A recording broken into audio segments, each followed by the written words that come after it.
제가 고향 교회에 고등학생 때라고 기억이 되는데, 그 교회 한 청년이 나이가 좀 있는 청년이었는데 어느 날 교회에서 이런 이야기를 청년부와 학생들이 모여 있을 때 한 적이 기억이 납니다.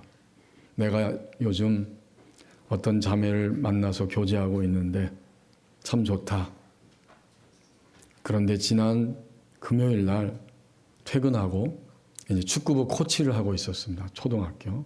퇴근하고 그 자매를 만나서 데려다 주면서 집이 송추였는데 의정부에서 송추까지 그 저녁에 둘이서 걸어서 갔다는 겁니다. 그 송추까지 긴 거리죠. 의정부에서. 멉니다. 걸어가려면. 데려다 주고 다시 자기는 걸어서 집으로 왔다. 그런 이야기를 한 적이 있어요. 누군가를 사랑한다는 것은 이렇게 생각지 않은 놀라운 힘이 동반이 됩니다. 어떤 사랑의 종류이든지 진정으로 사랑이 있다면 그것은 굉장한 힘으로 나타납니다. 지난 주간에 제가 다녔던 졸업한 장로의 신학대학교에서 한 달에 한 번인가 신문을 동문들에게 보내주는데 12월 달에 보내준 그 신문 타이틀을 보니까 큰 글씨로 이렇게 쓰여져 있었습니다. 한겨울에 서 있는 나는 사랑에 빠졌으니 6월을 살고 있네. 그 한 문장이 제 마음에 쑥 들어왔어요. 지금 내가 사는 세상은 계절적으로도 한겨울이고 또 상황을 보아도 한겨울과 같이 몹시 추운 고통이 있는 시간들이지만 그 한겨울 한가운데 서 있지만 나는 사랑에 빠졌으니 나는 춥지 않은, 결코 추위에 주눅들지 않고 넘어지지 않고 당당하게 서서 나의 인생을 살아간다. 나는 6월을 살고 있네. 바로 그러한 의미처럼 제게는 들려졌습니다. 하나님께서 우리에게 어떤 분으로 다가오시는가? 우리에게 주신 오늘 1절 말씀에 보니까 이 땅 위에 사는 동안 그 어떤 세력도 하나님의 사랑을 이길 수가 없습니다.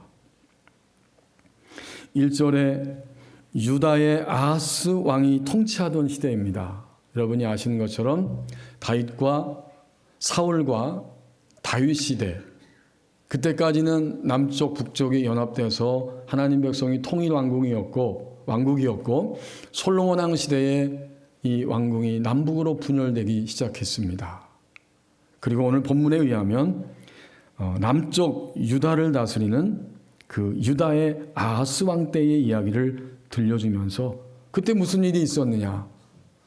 두 나라가 연합해서 아하스 왕이 통치하는 유대 나라를 침공하고 공격하는 일이 있었다는 겁니다. 바로 이방 나라인 아람의 르신 왕과 또 북쪽 이스라엘 11지파를 통치하고 있는 르말리아의 아들 이스라엘 왕 베가가 올라가서 모든 곳을 점령해 가면서 이제는 수도인 예루살렘만 남았는데 1절 하반절에 올라와서 예루살렘을 쳤으나 능히 이기지 못하니라.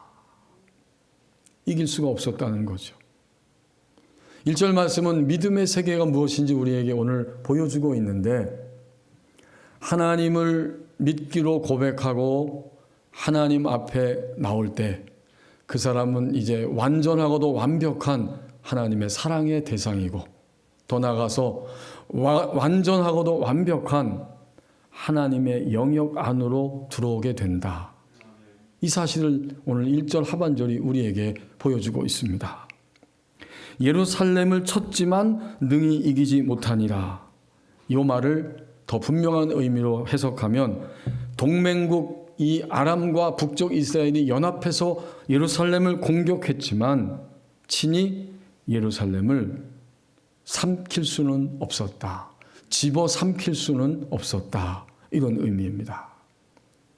하나님은 약속대로 다윗 왕과 그의 후손들 유다 백성들의 왕위가 영원할 것이라고 하신 약속의 말씀 어디에 나옵니까?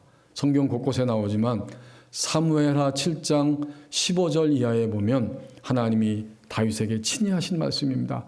너와 너의 왕위가 영원할 것이다. 이 언약의 말씀대로 오늘 본문 1절이 우리에게 잘 보여주고 있죠. 예루살렘을 쳤지만 집어삼킬 수가 없었다. 이 땅에 사는 동안 그 어떤 세력도 하나님의 완전하고도 완벽한 이 절대적 사랑을 이길 수는 없습니다. 우리가 바로 그런 존재인데 이렇게 믿음의 세계 안에 들어와서 사는데 그 다음 2절 말씀에 보면 우리는 그럼에도 불구하고 우리의 삶을 흔들어 놓는 공격들이 있습니다. 2절에 어떤 사람이 왕에게 보고합니다. 그러니까 2절 말씀 이하는 1절 말씀이 일어난 사건을 다시 배경을 풀어서 설명해 주고 있는 거예요. 예루살렘 쳤지만 능히 이기지 못했다. 이런 일들이 도대체 어디에서 어떻게 시작된 것이냐라고 풀어서 2절 이하에서 설명해 줍니다. 어떤 사람이 드디어 왕궁에 보고를 합니다. 다윗집이 바로 이 유다 왕궁이죠. 아람이 에브라임과 동맹하였습니다. 이 소식을 알려주는 거예요. 아람이 북쪽 이스라엘 에브라임과 동맹하고 연합군을 형성해서 지금 우리나라를 점점 쳐들어오고 예루살렘을 향해서 진격하고 있습니다. 이 소식을 들었을 때 유다는 하나님 백성은 어떤 상태였는가? 2절 말씀에 보면 아하스 왕의 마음과 그의 백성의 마음이 숲이 바람에 흔들림같이 흔들렸더라. 바람이 세차게 불면 숲의 나무들이 막 흔들리는 것처럼 그 소식을 보고받자마자 왕인 유다 왕 아하스와 백성들 전체가 부들부들 떨면서 요동쳤다. 이런 이야기입니다. 당시에 강대국 아수르가 점점 서남쪽으로 진격해 내려오게 되니까 북쪽 이스라엘과 국경을 연합하고 있었던 아람 나라가 서로 동맹을 맺고 연합전선을 형성하고 그리고 남쪽 유다를 향해서 너희도 이 반아수르 정책에 함께 참여해야 된다라고 했지만 거절하게 됩니다. 바로 그 거절당함의 이유 때문에 이 북쪽 이스라엘과 아람 나라가 남쪽 유다 하나님 백성 다윗 왕의 영원한 언약이 있는 그 나라를 지금 치기 위해서 공격하는 장면입니다. 이 현실 앞에서 왕과 백성의 마음이 숲이 바람에 흔들리는 것처럼 심하게 두려움으로 요동쳤습니다. 이 말은 우리에게 굉장히 익숙합니다. 우리식으로 표현하면 바람 앞에 등불과 같은 이런 상황이 벌어진 것입니다. 2021년 12월 둘째 주일 오늘의 시간을 맞이하기까지 우리는 바람 앞에 등불처럼 분명히 하나님의 사랑은 어떤 세력도 이길 수가 없다고 말씀하심에도 불구하고 우리는 몹시 흔들거리면서 한 해 동안을 살아왔습니다. 우리의 가정 속에 나 개인의 현실 속에 많은 그러한 사건들과 일들 앞에서 우리는 부들부들 흔들리면서 밤에 잠을 자지 못하는 일들도 있었고 또 억울함과 답답함과 상처 때문에 도저히 자신의 마음을 감당할 수 없어서 그렇게 괴로워하는 시간들도 있었을 것입니다. 현재와 미래를 염려하면서 어떻게 살지? 나의 미래를 무엇을 먹고 살지? 앞으로 어떤 길을 향해 나는 가야 할 것인가? 등등 이런 많은 생각들 속에 살아왔습니다. 이 모든 것들을 집약해서 오늘 이 2절에서 설명해 주고 있습니다. 왕의 마음과 그의 백성의 마음이 숲이 바람에 흔들림같이 흔들렸더라. 하나님의 나라는 종종 말씀드린 것처럼 구약 시대에는 예수님이 오기 전 시대에는 이스라엘이라고 하는 그 땅의 하나님 나라가 보존돼 있었습니다. 이제 아기 예수님이 탄생하심으로 인해서 하나님의 나라는 전 세계를 향해서 확장됩니다. 우리는 아기 예수님이 탄생한 이후에 우리의 삶을 살아가고 있는데 그런 측면에서 오늘 2절 말씀을 보면 좀 더 분명하게 이해할 수 있습니다. 2절에 다윗집 유다는 누구인가? 이것은 그 당시에 하나님의 언약이 있는 나라, 바로 그 지역, 그 백성이죠. 다시 말하면 오늘 하나님의 길을 부족하지만 여전히 추구하고 있는 예배의 자리에 나와 있는 저와 여러분을 의미합니다. 우린 계속 하나님의 길을 추구하며 우리의 삶을 살아가고 있지요. 하지만 아람 나라는 또 누구인가?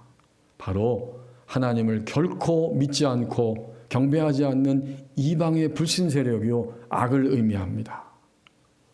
더 나아가서 아람 나라와 손을 맞잡고 하나님 백성을 공격하는 북쪽 이스라엘은 무엇인가? 그들은 믿음 안에 들어온 존재이긴 하지만 여전히 자신의 욕망과 감정을 따라서 자신의 길을 달려가고 있는 육신을 의미합니다. 이렇게 하면 이해가 더 선명해집니다. 하나님의 길을 가고 있는 유다 백성, 우리들이 끊임없이 하나님 사랑 안에서 살고 있는데 그렇게 하고 싶지만 이방의 아람 나라와 같은 불신과 악의 세력들과 때로는 내 안에 있는 북쪽 이스라엘 같은 육신의 이 세력들이 나를 흔들어 놓는 공격들을 하고 있구나. 이게 바로 믿음의 세계 안에서 지금 일어나고 있는 일들입니다. 하나님의 길을 추구하지만 종종 우리의 감정과 지식과 의지는 이러한 주변의 세력들과 나 자신의 육신의 세력에 의해서 공격을 받으면서 흔들리고 요동을 치는 일들이 일어납니다. 이것이 바로 믿음의 세계 속에 보여지는 현상이에요. 미국의 딘 셔만이라고 하는 그 하와이 코나 열방대학의 교수였던 분이 모든 그리스도인을 위한 영적 전쟁이라는 책에서 이런 이야기를 해주고 있습니다. 누구나 유혹을 경험한다. 모든 그리스도인은 다 유혹을 경험한다. 어떤 사람은 내가 영적이기 때문에 유혹을 받지 않는다고 생각하지만 사실은 이것은 진리가 아니다. 오히려 참으로 성숙한 하나님의 사람들은 자기가 싸우고 있는 유혹에 대해서 서슴없이 공동체 안에서 믿을 만한 신실한 백성들 안에서 고백한다. 반면에 마귀는 이렇게 속인다는 거예요. 너는 아주 유별나고 심각한 사람이다. 그런 짓을 하는 사람은 너밖에 없다. 남들 그리스도인들은 죄로부터 자유를 얻어가고 있지만 너는 유독 가망성이 없는 사람이야. 이런 생각들을 우리 안에 집어넣어 준다는 거예요. 이것이 원수 마귀로부터 오는 거짓말인데 이런 일은 나에게만 있는 것이 아니라 보편적으로 모든 그리스도인들이 다 겪는 일이라고 하는 사실을 알면서 알 때에 인정할 때에 우리는 유혹을 이길 힘을 점점 얻게 된다는 것입니다. 더 나아가서 자기의 전임 사역자 친구의 이야기를 들려주면서 교회를 섬기는 전임 사역자가 동성애에 대한 강한 충동으로 유혹을 받는다는 이야기를 하고 있습니다.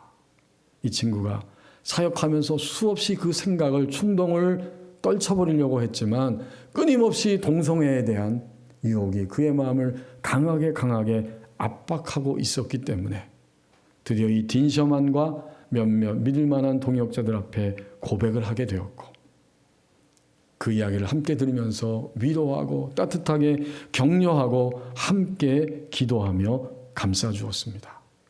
그러자 이 전임 사역자는 마침내 그 죄에 대한 강한 충동으로부터 자유할 수 있게 됩니다. 결론 부분에서 이렇게 말합니다. 그런데 유혹이 없이는 보다 훌륭한 그리스도인이 될 수 없다. 유혹 가운데서 승리를 발견하지 못한다면 우리는 어디서도 승리를 맛볼 수 없는 것이다. 신자의 삶을 흔들어 놓는 유혹들, 공격들이 있습니다. 바로 그 사실을 분명하게 표현해 줍니다. 자, 이렇게 하나님의 백성 유다가 흔들리면서 바람 앞에 등불처럼 두려움 가운데 요동치고 있을 때 하나님은 어떻게 하시는가? 3절부터 7절까지가 그 이야기를 우리에게 잘 들려주고 있습니다. 하나님은 3절에 그때에 바람 앞에 등불처럼 그렇게 흔들릴 때에 이사야 선지자를 보내시는 거예요. 그리고 너와 내 아들을 데리고 아하스 왕을 지금 만나러 가라. 아하스 왕은 어디에 있는가 봤더니 예루살렘 성벽 바로 밑에 윗못 저수지가 있는데 그 저수지 수로 끝에 물이 풍부하기 때문에 사람들이 거기서 세탁을 하고요. 세탁을 말리는 장소인데 그 큰 길가에 아하스가 나가 있을 것이다. 왜 나가 있었을까요? 이제 곧 연합군이 쳐들어오는데 우리가 몇 날을 버틸 수 있을까? 예루살렘 성 안에 양식도 있고 물도 있어야 되는데 그 수로를 점검하기 위해서 아마도 그는 거기를 나가서 지금 있었을 것입니다. 드디어 그를 만나게 되지요. 4절에 보면 그에게 이렇게 전해주라고 합니다. 너는 삼가며 조용하라. 그러니까 삼가며, 이것은 잠잠하고, 조용하라 이 말은 평안하라 이런 뜻입니다. 너는 요동치지 말고 너의 마음이 흔들리지 말고 잠잠하며 조용하라. 너에게 쳐들어온 연합군이 어떤 상태인지 아니? 실상은 4절에 보면 아람 그리고 르말리아의 아들 베가 그들이 노에서 쳐들어오고 있지만 실상은 연기 나는 두 부직갱이 그루터기에 불과하니까 두려워하지 말며 낙심하지 말라. 이 부직갱이라는 말은 우리 법원님께 어르신들은 다 금방 이해가 되는 말이죠. 쉽게 말하면 다 이제는 타버리고 연기만 나고 있는 두 막대기에 불과하다. 이런 말씀이에요. 그리고 그 두 막대기에 불과한 사람들이 5절과 6절에 있는 말씀에 보면 그들의 속마음이 무엇인가를 드러내주는데 올라가서 남쪽 유다를 치고 그들을 쓰러뜨리고 우리 손 아귀에서 놀아날 수 있는 다른 왕 다부엘의 아들을 그들 중에 세워서 왕으로 삼자. 이러한 마음을 가지고 지금 쳐들어오고 있다는 거예요. 아하스 왕을 만나서 하나님이 이사야 선지자의 입을 통해서 이렇게 다 알려주시는 거예요. 그리고 말합니다. 너는 삼가며 조용하라. 낙심하지 말며 두려워하지 말라. 그리고 7절 말씀에서 이런 말씀을 들려주시죠. 주 여호와의 말씀이 그 일은 서지 못하며 이루어지지 못하리라. 두 번 부정적인 강한 부정을 하고 있죠. 그러면서 강조하는 거예요. 그 일은 결코 발생하지 않을 것이고 그 일은 결코 일어나지 않을 것이다. 이렇게까지 하나님이 선지자를 통해서 친절하게 설명해 주십니다. 이 말씀은 무엇일까요? 나에게 다가오는 모든 일과 사건들은 잠들어 있는 나의 믿음을 일깨우고 나를 세워가는 시간들입니다. 이게 믿음의 세계예요. 믿음 바깥에서는 그냥 일어나는 일들이고 답답한 일들이지만 믿음의 세계 안에서는 오늘 3절과 7절에서 하나님이 이사야 선지자와 그의 아들을 보내셔서 아람 왕 유다 하나님의 길을 따르는 우리에게 세세하게 설명하시면서 알려주시는 겁니다. 이 모든 사건들은 나를 일깨우고 나를 세우는 기회의 날들이다. 우리는 잠들어 있습니다. 근데 내가 잠들어 있는 부분을 의식하지 못합니다. 근심으로, 교만으로, 절망으로, 어리석음으로 끊임없이 그렇게 잠들어 있어요. 하나님을 믿는 사랑의 세계는 그 사랑 안에서 계속해서 항해하는 평온한 항해를 하는 세계임에도 불구하고 우리가 잠들어 있기 때문에 하나님은 그 부분을 깨우시면서 이런 사건들을 우리에게 동원하고 계십니다. 유다 왕 아하스가 만난 사건은 오늘 우리의 생활 속에서 만나는 사건들입니다. 그것을 깨우시는 거예요.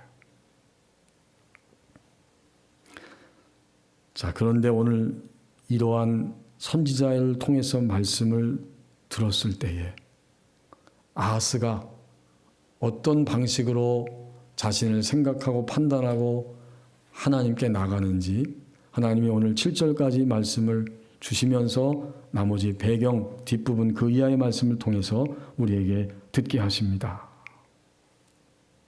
하나님이 10절에 보니까 이렇게 친절하게 다 말씀해 주시고 서지 못한다, 이루어지지 않는다라고 말씀해 줬지만 아하스는 결코 동의하고 받아들이지 않으니까 하나님이 이번에는 확인할 수 있도록 징조를 구하라 이렇게 말씀하는 거예요. 한 가지 징조를 줄 테니까 징조를 구해라. 이 징조는 표적이죠. 결코 이런 일은 일어나지 않는다, 발생하지 않는다, 내가 믿지 못하고 있구나. 그러면 징조를 구하라. 내가 그것을 보여줄 것이다. 아하스의 대답이 12절에서 나옵니다. 아하스가 이르되 나는 구하지 아니하겠나이다. 나는 여호와를 시험하지 아니하겠나이다 한지라. 사실 이 말은 좋은 말 같지만 아하스의 마음속에는 지금 아람과 북쪽 이스라엘 배가가 쳐들어오니까 나는 가장 강대국인 아수르를 의지할 것이다. 이 마음을 가지고 있는 거예요. 성경을 나머지 계속 읽어보면. 그러니까 하나님이 그토록 너 징조 구해. 내가 여전히 믿지 못하면 내가 징조로 너에게 표적으로 보여줄게. 자기의 마음을 숨기고 나는 하나님을 괴롭게 하지 않겠습니다. 나는 징조를 구하지 않을 것입니다. 이것이 아하스의 반응이에요. 믿는 하나님의 백성, 하나님의 길을 추구한다고 하는 신자의 반응이었습니다. 하나님은 포기하지 아니하시고 하나님 자신이 아하스의 반응과 관계없이 친히 징조를 허락해 주십니다. 그것을 함께 볼까요? 7장 14절 말씀입니다. 그러므로 주께서 친히 징조를 너희에게 주실 것이라. 보라, 처녀가 잉태하여 아들을 낳을 것이요 그의 이름을 임마누엘이라 하리라. 아, 그렇군요. 여기서 임마누엘이 나왔군요. 하나님이 이사야 선지자를 통해서 그 시대의 하나님의 길을 추구하는 유다 백성들을 보존하시기 위해서 어떠하든지 징조를 구하며 살 길을 열어주시려고 하는데 그들이 무감각하고 반응하지 아니하고 여전히 자기의 틀과 생각에 꽉 매여서 한 발자국도 나가고 있지 않지만 하나님은 친히 징조를 그럼에도 보여주시면서 너희 시대의 너희 백성 가운데 한 가정의 처녀가 결혼하기 전에 이제 결혼하면서 잉태할 것이고 한 아기가 탄생하게 될 것인데 그의 이름을 임마누엘이라 하라. 그게 무슨 뜻인지 다 아시죠? 하나님이 우리와 함께 계십니다. 그것을 이미 보여주셨어요.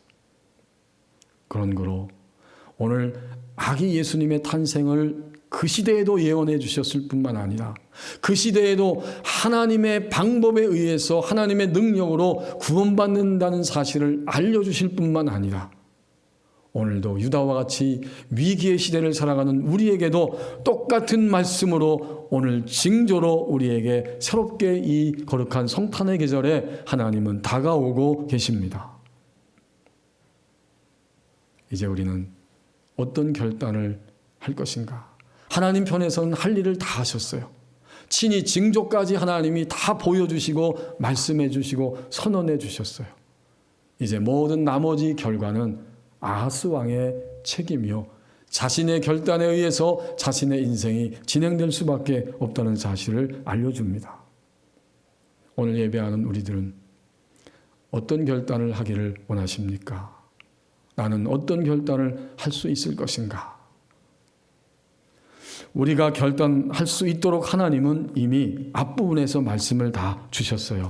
우리가 3절 말씀을 다시 한번 주목하기를 원합니다. 3절을 다시 보면 하나님께서 바람 앞에 흔들리는 그러한 유다 아하스와 백성들을 위해서 이사야 선지자를 보내시는데 특이하게도 정말 특별하게도 이사야 선지자와 아들이 함께 가라는 거예요. 이사야에게 이르시되 너도 갈 뿐만 아니라 내 아들 스알야숲도 함께 가서 아하스를 만나라. 하나님이 이유가 있으시겠죠. 이 스알야숲의 이름의 뜻은 거기 숫자 1번이라고 써 있고 밑에 해석이 되어 있죠. 이사야 선지자의 아들 스알야숲 그 뜻이 무엇이냐? 남는 자가 돌아오리라.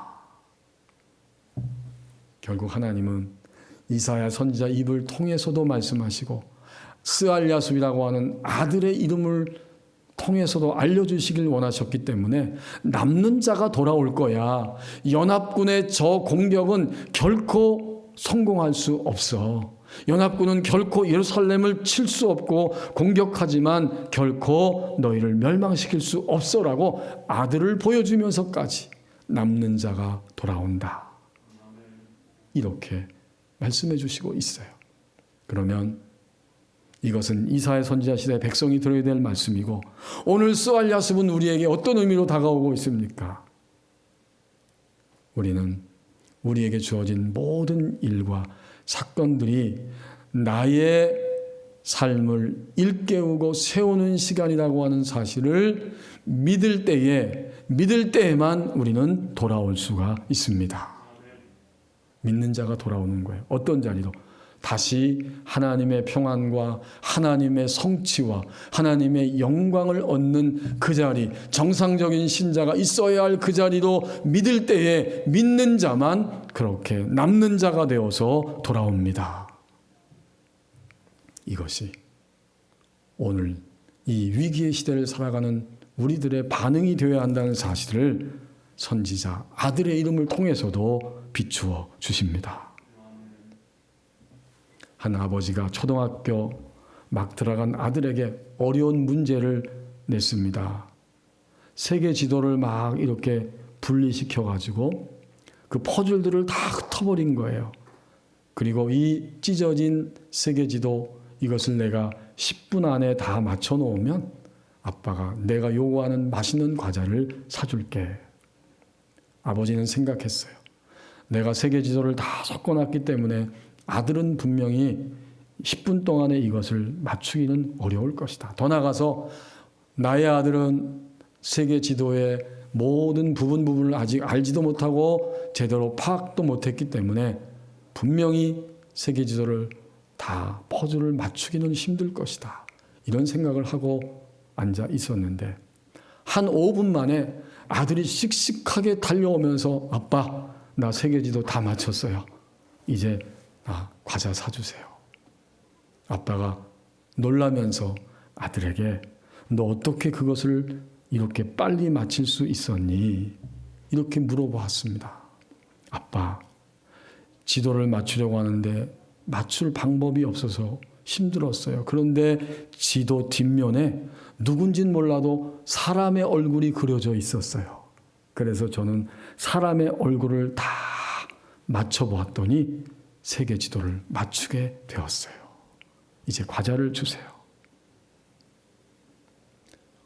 오늘 나의 삶이 이것저것으로 조각조각 찢어져 있고 다 흩어져 있을지라도 그 세계 지도 뒷면에 그려져 있는 얼굴은 바로 우리의 구원자이신 아기 예수님, 우리 주님의 얼굴인 줄을 확신합니다.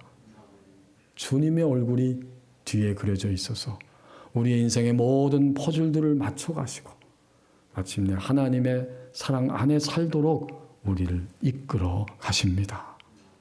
지도 뒷면, 우리의 삶의 뒷면에는 바로 주님의 얼굴이 항상 있는 것입니다. 그렇습니다. 오늘 내게 오는 모든 사건들은 잠들어 있는 나를 일깨워서 나를 세우는 시간들입니다. 성도 여러분, 12월은 아름다운 성탄의 계절입니다. 이것은 우리의 어떠함과 관계없이 주님이 새롭게 성령으로 다시 이 성탄절에 임하기 때문에 아름다운 계절입니다. 아기 예수님이 새롭게 탄생하십니다. 아기 예수님의 탄생은 그때에도, 유다의 위기 시대에도, 그리고 지금도, 오늘의 나와 우리 삶의 위기 시대에도 여전히 우리를 살리는 생명으로 역사합니다. 기도하시겠습니다. 우리 한 1분 동안만 함께 조그맣게 소리내면서 간절히 기도하겠습니다. 어떤 세력도 하나님의 사랑을 이길 수 없음을 보여주셨습니다. 또한 그럼에도 불구하고 신자인 나의 삶을 흔들어 놓는 공격들이 있습니다. 나의 믿음 일깨우고 세우는 시간입니다. 하나님 앞에 온전히 믿음으로 반응하며 나가는 나의 삶이 되게 하여 주옵소서. 함께 기도하겠습니다.